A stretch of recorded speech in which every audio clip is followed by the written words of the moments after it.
The new police chief's shocking entrance. On a sweltering August morning, Richard Nelson, the newly appointed police chief of Blue Ridge, North Carolina, stepped out of his car. Dressed in a plaid shirt, worn-out jeans and scuffed sneakers, he looked nothing like a man who had spent 2 decades rising through the ranks of law enforcement. And that was exactly the point. Richard had no interest in staged greetings or polished introductions. As a black man taking charge of a department plagued by rumors of misconduct, he wanted to see the precinct's true face, the one that wasn't masked by protocol and pleasantries. So he walked in undercover, hoping to witness his officers as they really were. The precinct parking lot buzzed with officers coming and going, some lost in casual banter, others eyeing him with fleeting curiosity. No one recognized him. He had deliberately kept his arrival quiet, waiting for the official introduction later that morning. Adjusting the brim of his baseball cap, Richard took a deep breath, feeling the weight of his mission pressing down on him. He had dealt with resistance before, but something told him this challenge would be unlike any other.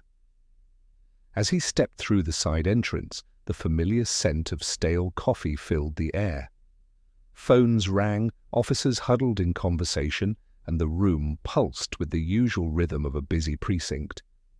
He walked unnoticed until he stopped near the break room. "Hey, you!" a sharp voice cut through the noise. Richard turned to see a white officer approaching with a smug grin.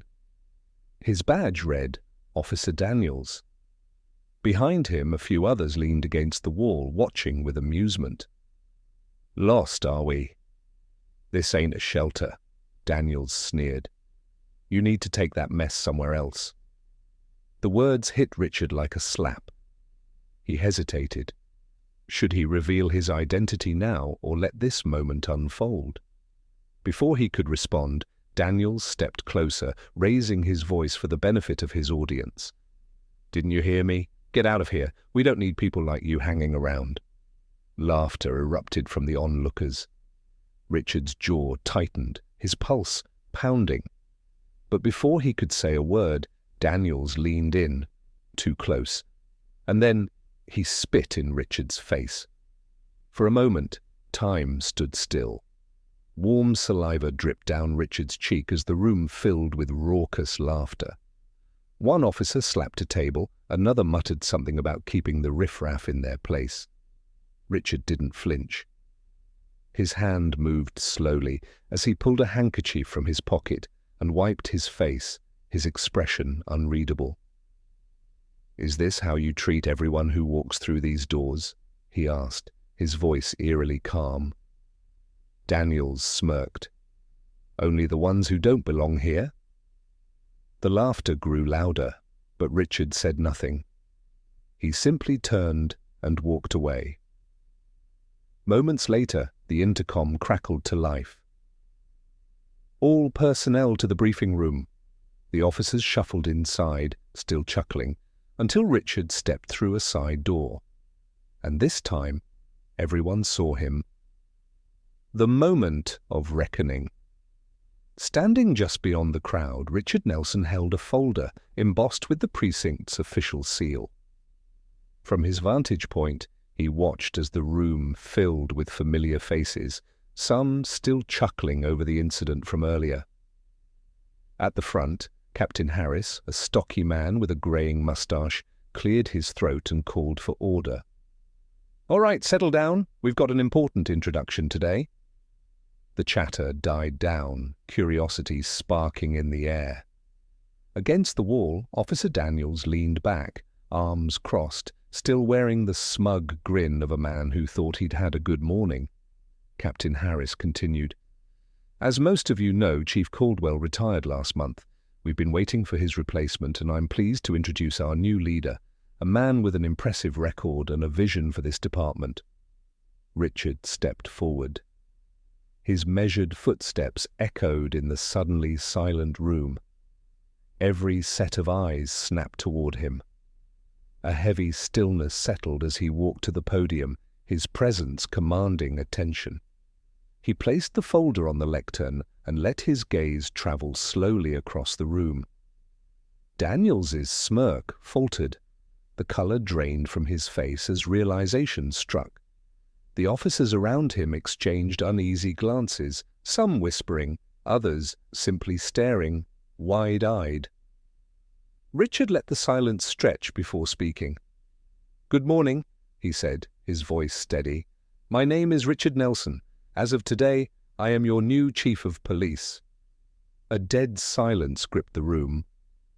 Daniel's face turned crimson, his bravado evaporating in an instant. Richard's gaze lingered on him a moment longer than necessary before sweeping over the rest of the group.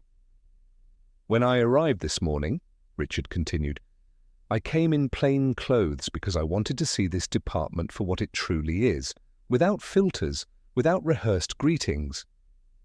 What I witnessed was eye-opening. A murmur rippled through the crowd. Richard raised a hand, silencing it. "In just a short time I've seen behavior that isn't just unprofessional, it's completely unacceptable. And let me make one thing clear, the culture that has been allowed to fester here, it ends today." The weight of his words settled heavily over the room. Daniels shifted uncomfortably, eyes darting downward. Richard took a step closer to the edge of the podium, his tone sharp yet controlled. "Respect is not optional.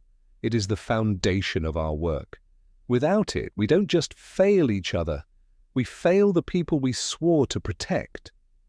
He let the silence stretch, watching, as officers squirmed under his unwavering gaze. "This morning, some of you laughed. You thought you were watching just another powerless man being put in his place. But let me remind you, every person who walks through these doors deserves respect, whether they wear a badge or not." His words cut through the air like a blade. No one dared move. Richard let the silence settle before continuing, his voice firm. "I understand that change is difficult, but let me be clear. There will be no tolerance for behavior that disrespects the dignity of another person, whether it's a colleague, a civilian, or anyone else." He stepped down from the podium, his footsteps slow and deliberate. His presence was commanding, but his tone remained controlled, laced with quiet intensity. Stopping just a few feet from Daniels, Richard spoke again. "Officer Daniels." Daniels flinched. The confidence he had earlier was gone, replaced by a growing unease. Richard locked eyes with him. "You," he said, voice unwavering, "represent everything that's broken in this department." Daniels swallowed hard. "When you spat in my face, it wasn't just me you disrespected," Richard continued, his tone sharp. "You disrespected the badge, the oath, the community we serve."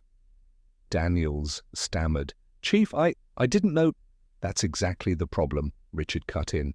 "You didn't care to know, you didn't stop to think, because in that moment you assumed the man standing in front of you didn't matter."